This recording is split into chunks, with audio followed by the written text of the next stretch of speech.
Welcome back to the Sports Source. This segment brought to you by Pipe Wrench Plumbing, Heating, Cooling. Whatever issue you're up against, they can come to the rescue with dozens of crews all over Knoxville every single day and with a long history of being ranked tops in East Tennessee. PipeWrench.com should be engraved in your brain or at least written on a note in your refrigerator. Pipe Wrench, it's easier than engraving it on your brain, just a note, sticky note. Pipe Wrench, though, I've used these folks, and they came right in on time, which how often do you get that with any kind of contract labor? They came right in on time, did a great job. PipeWrench.com to learn more. Okay, let me run through this. The heart and soul of the Vols football team was Hendon Hooker. Quarterback. UT loses him to a non-contact ACL injury in the next to last regular season game. Then on Tuesday night, the heart and soul of the Vol basketball team, point guard Sky Ziegler, lost to a non-contact ACL tear in the next to last regular season game. That looks bad enough, but let me show you this. Let's take a look.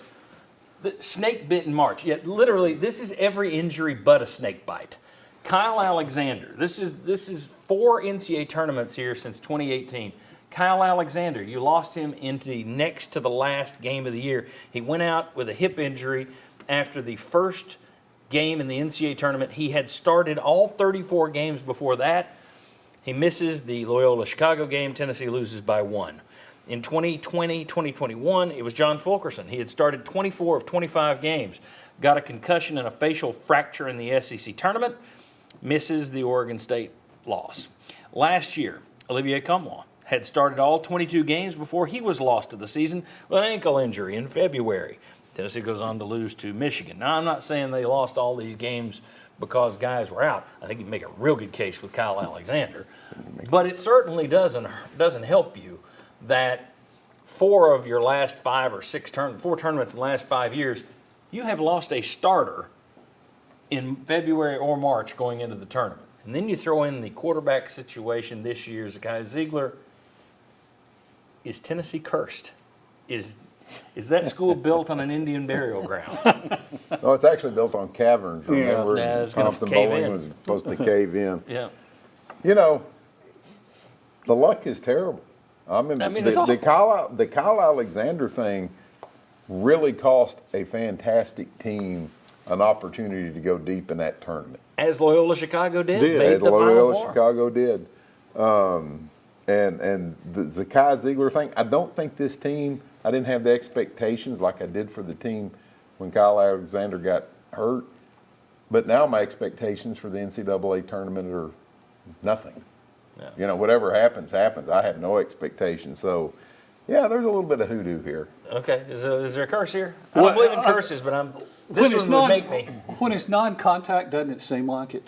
It doesn't. I'm like Hendon Hooker. I still think that lousy field that was so sandy, and I think that played a role in that. Well, remember, Tennessee had a field like that about 5 years ago. And Zakai Ziegler, I had people up there at the games telling me they've never heard Thompson Bowling Arena that quiet going into it. So does it seem like a curse? It felt like a curse. Are they really, truly cursed? You're an educated man, Josh. Evidently. I know how to look at data as well. Yeah, that's right. Or data. So I don't believe in curses either, or jinxes. But I also could be wrong. So if you're a Tennessee fan looking at that information saying, man, we really are cursed, I don't have an argument against your opinion. Why are they playing their starters in those games? There you go. Just sit them all. Yeah, just rest their starters. They seem like they're cursed, and it's not just in one sport. Yeah. That's an awful lot of bad luck. I mean, look, if you go out and hire a bunch of bad football coaches in a row, that's your fault. Right. But when you have injuries like this to key players at key moments like that, that's tough. That's hard to overcome. And the Fulkerson thing was just like the elbow, right? Yeah, I mean, that was was like the vicious. Yeah. So, I mean, that's not just a normal injury, you know. Well, and what's funny is people, this is just fandom. We talked yesterday. There weren't a lot of people feeling sorry for Rick Barnes yesterday in social media and the message boards. How do you go to Auburn and lose? You don't have a point guard. I thought you would lose with Zakai Ziegler going down there. It's a road game in basketball. That's usually going to be a loss. Exactly. You haven't played your best. How did you not see this coming? But there's not even an inkling of, not a scintilla of, well, he is without Zakai Ziegler. Well, I mean, I'm not going to defend Rick Barnes too much in his tournament stuff, but 4 starters going into tournaments? Here's the other That's thing crazy. too. And everybody here has heard it or hears it. Next man up. Right. I was just thinking No, that. it doesn't work in sports. Next man up, yes. Unless it's in If the you neck. lose your right guard and he's not very good in the NFL and you replace him with another guy that's not very good, you don't miss him. Yeah, next man up. But when you got important people, there's a reason they're important, and it wasn't because they're one of 4 other guys that you could pick, you know? And the next man up thing just doesn't tend to work. Yeah, I don't believe in next man up. I believe in coach 'em up. Yeah. You got to coach 'em. You hear that one too. So you just got to coach 'em up. But that is rough. I remember people thinking, well, Kyle Alexander wasn't that good. Good enough to get you past Loyola Chicago. You lost by 1. Exactly. All right, gentlemen, thanks for coming here today. I appreciate it. Thanks to all of our sponsors. They bring you this show year-round, and thank you to you for being here every single week. We'll see you live right back here next Sunday. Thank you.